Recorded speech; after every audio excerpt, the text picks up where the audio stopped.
What's up? This is Frugal Panda. I have here in front of you a Ancheer, Ancheer,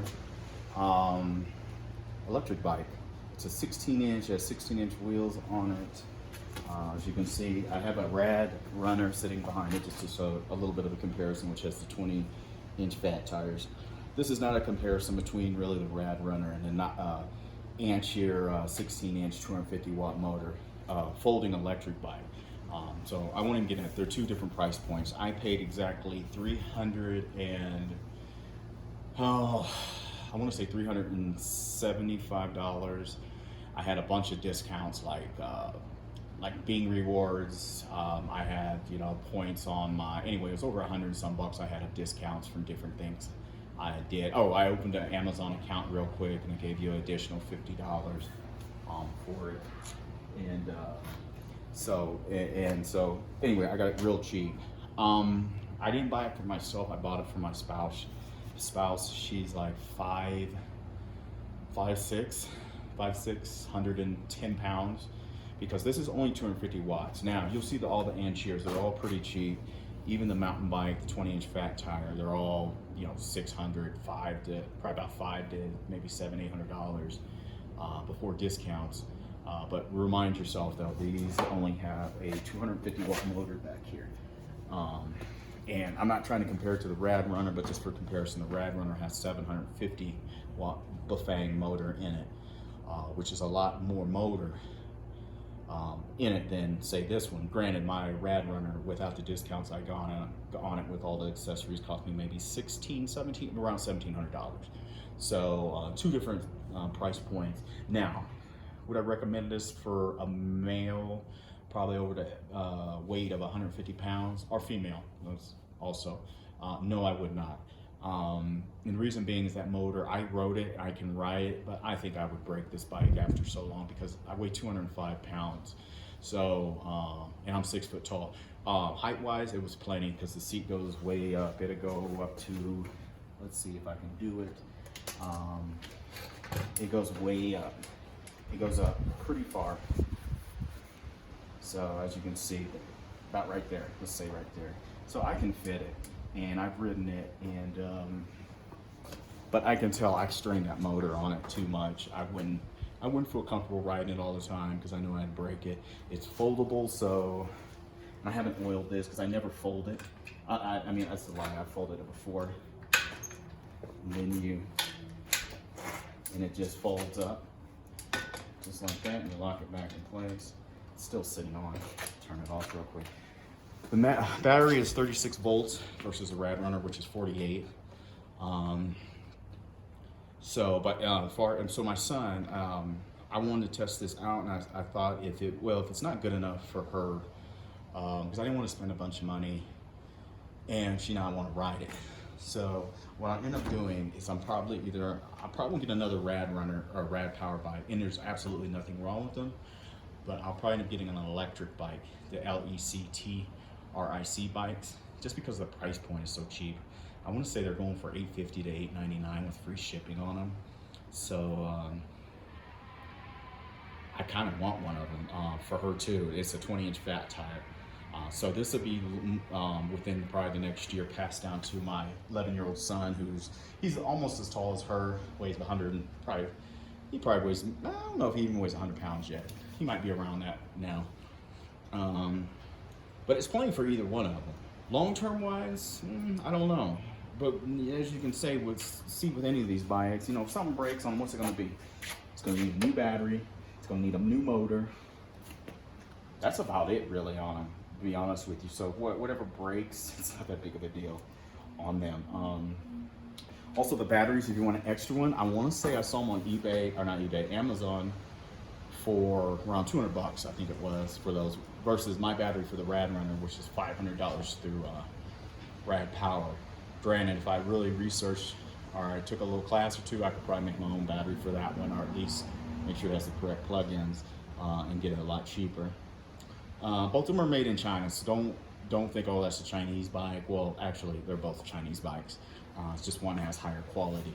This one squeaks a lot. What I mean by squeaking, the brakes will squeak, so I'll have to adjust them some.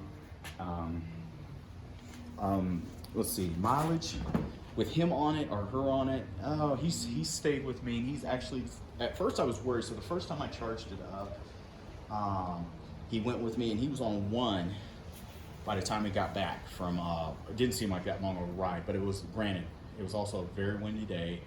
There was a lot of factors going on, but ever since that, after the first couple times, I think that the range has gotten stronger.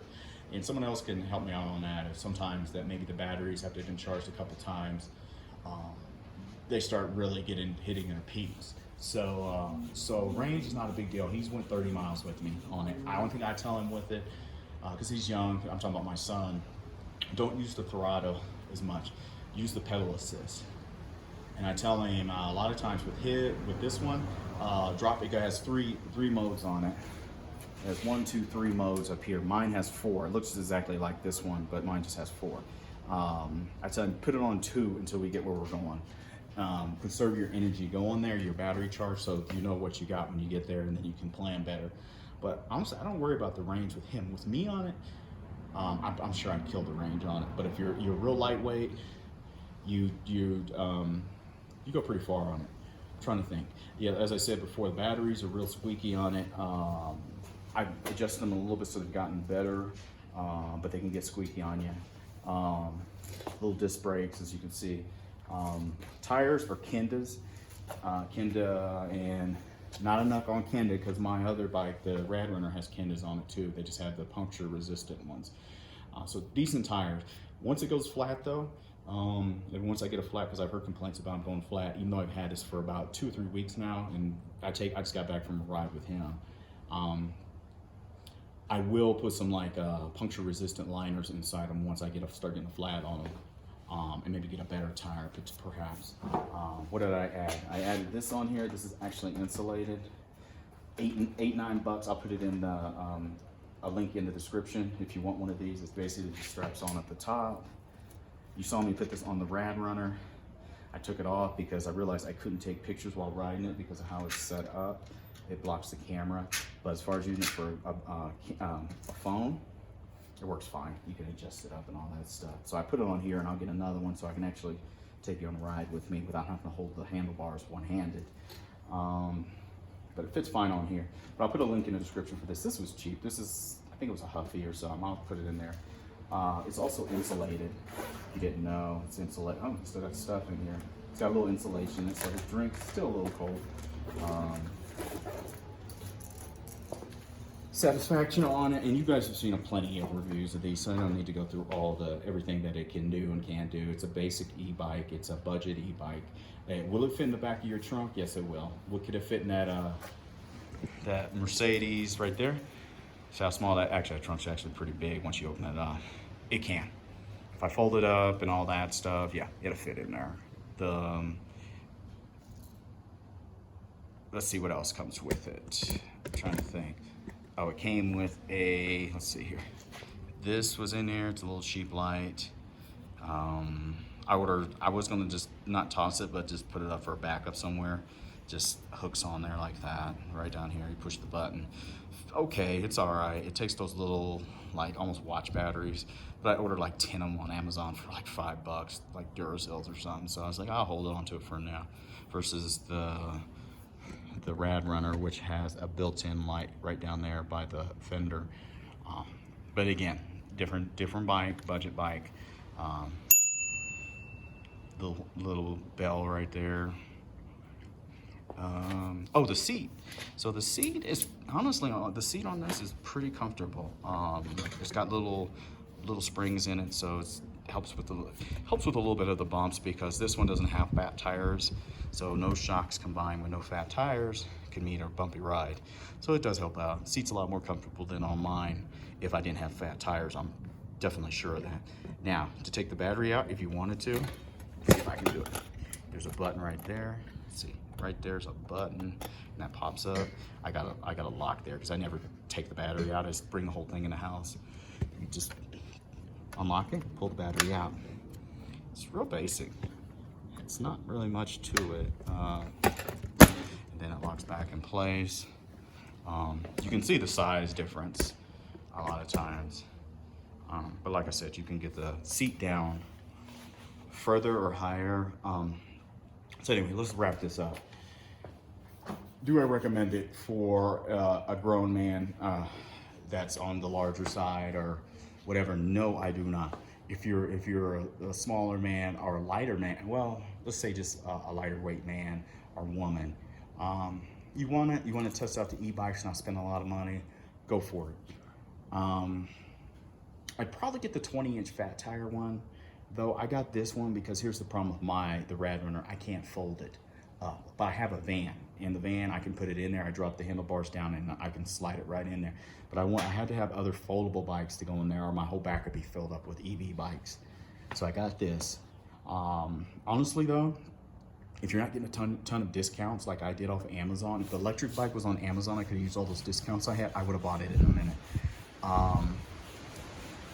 Get the electric bike. And the reason there's nothing wrong with the Rad Power, but you can get one for half the price I paid for my Rad Power, my Rad Runner.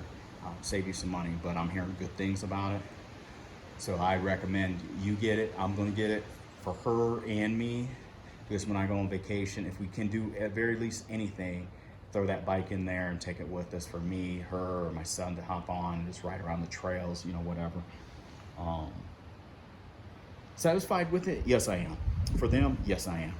What I paid for it, I'm satisfied. If it breaks, whatever, it's 300 some bucks. I'll fix whatever's on it and then put it on Craigslist. Someone else will buy it from me. It might still go on Craigslist in a month or two, or before the end of summer. And I might just take that money and get an electric or a Rad Runner or whatever. So anyway, I hope this helps you. And once again, this is the Ancheer 16-inch foldable 250 watt motor, 36 volt battery. Range is probably 30 to 40 miles, I would guess, using pedal assist, probably about 11 to 15 using just the throttle for a smaller person. If you're bigger, you're gonna cut that range big time.